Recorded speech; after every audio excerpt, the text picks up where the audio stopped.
I wasn't spending any time or effort trying to manage risk on FTX, and that obviously that's was a stunning admission. What? That's a pretty stunning admission.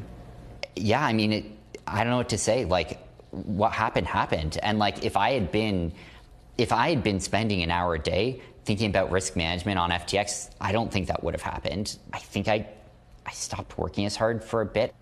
Honestly, if I look back on myself, I think I got a little cocky, maybe more than a little bit. Wow. To the utter amazement of the financial and legal community in George Stephanopoulos, the SBF redemption tour continues today as the founder of now bankrupt FTX took to GMA to explain his role in the collapse of his crypto exchange. The Wall Street Journal's Gregory Zuckerman has been covering the SBF downfall and joins us now with his takeaways. Gregory, good to see you.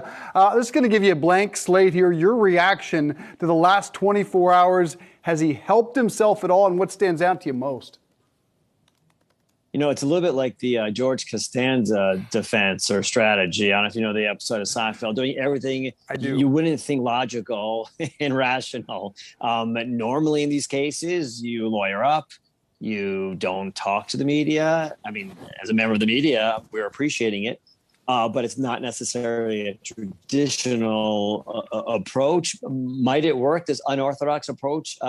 It might, but it seems like he is taking blame. Not all the blame. He's shifting blame as well. So on the one hand, he's saying, I messed up, which is, I guess, kind of nice to hear if you're an investor, I suppose. But he's also kind of saying others are the ones who did the key criticism. The key issue here is shifting cash from FTX to Alameda, FTX, the exchange, the crypto exchange, to Alameda, the trading firm. And he's saying, I'm blameless there. So on the one hand, he's owning up to culpability. On the other hand, he's pointing the finger at his colleagues. Hey, Gregory, you've talked to SBF recently. You've also talked to a number of former employees, and you had a recent piece in the Journal talking about some of those conversations, saying that years before this collapse, a group of employees quit because of his approach to risk. What can you tell us about those conversations and what you learned?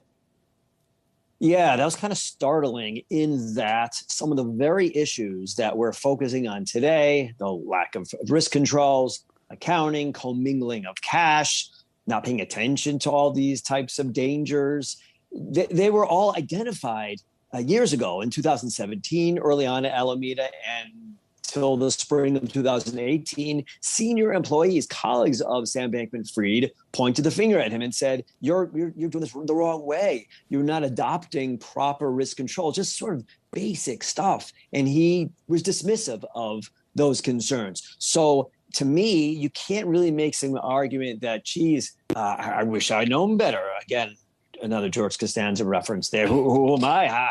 Had I known, I would have been prepared. You can't really say that because you were warned years ago, according to, as you see from our article. More Costanza references, the better, Gregory. Okay, Seinfeld fan here, big one. The two things that stood out to me: didn't knowingly commingle funds, and I did not ever try to commit fraud.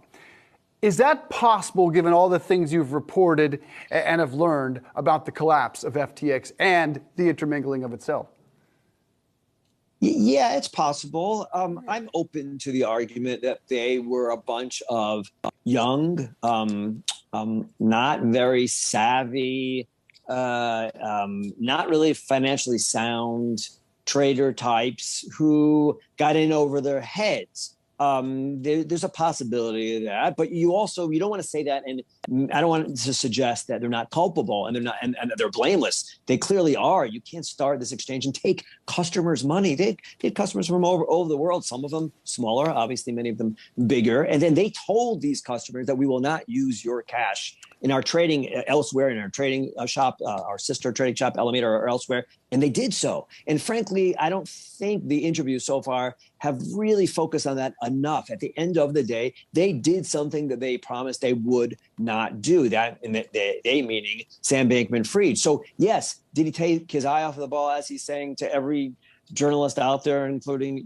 myself? Yes. And does he seem like a nice enough guy? He could be. And I do really believe, honestly, that he and his colleagues were trying to give away a lot of money. And they get some credit for that. They didn't, in the end, give away too much. But that was the goal. By the end of the day, they seemingly, allegedly did something that they promised they would not do. And they need to be held accountable. Well, Gregory, I want to pull up a tweet that we did get from SBF this morning, following up on the deal book questions that SBF faced with Andrew Sorkin yesterday. And he said, expanding on deal book, when I filed, I'm fairly sure FTX US was solvent and that all U.S. customers could be made whole. To my knowledge, it still is today. To my knowledge, I think is key to point out there. I was expecting that to happen.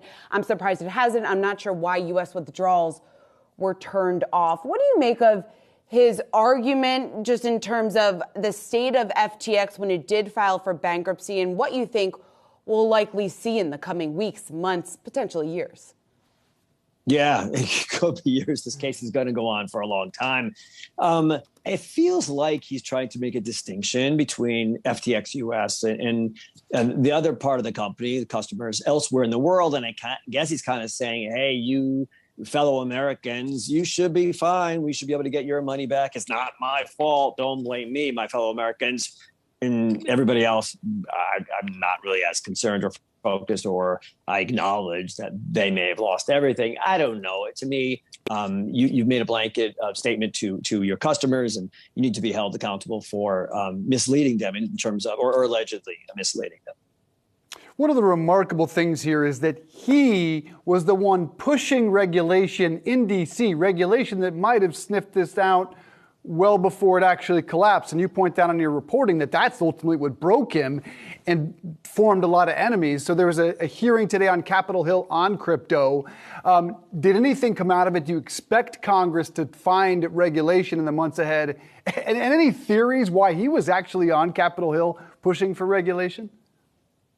So it's a tricky thing now for members of Congress. Do you embrace a law, rule changes that Sam Bankman-Fried had proposed, had been a fan of, and some of them seemingly are good ideas. So they're in a kind of caught in a tough position. Why did he, was he a proponent of regulation? You could be cynical about it and skeptical and say, well, he was trying to freeze out his competitors. He was the second largest exchange. He already had the market share. There were reasons why he and FTX would prosper even with these new regulations. And frankly, if you buy his argument that he didn't realize that what had been happening, that they were taking money from their customers elsewhere, that potentially could be the explanation for why he was a proponent of more regulation, because he didn't realize how bad things were at his company. But I also don't want to come off as naive or in any way suggesting that he's blameless here by not knowing. That's not a good enough explanation to say, hey, I didn't know this was going on. It was his company. And Greg, you're speaking of the potential fallout of this, what that could look like if we don't see more regulation, or really just a result of FTX collapsing. We've already seen a couple of bankruptcies, BlockFi filing for bankruptcy earlier this week, citing their exposure to FTX. When you try to, I guess, gauge the contagion of this, what the potential fallout is going to look like, what do you see? Well, I have to say, in some ways, I'm very reassured in that it hasn't really infected or affected TradFi, as we call it, traditional finance. Look at the stock market. It's been doing nicely last few days. The economy is doing what it's doing. So you could argue that those crypto bros were always in their own world, and in the end, they blew up, and it didn't really affect the real world.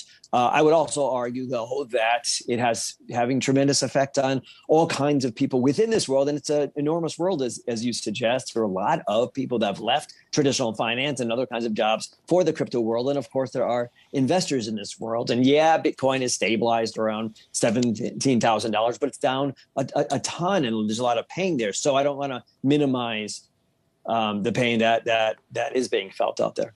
Well, certainly a lot of people lost a lot of money with FTX's collapse. Gregory Zuckerman of the Wall Street Journal, great to have you. Thanks so much for joining us.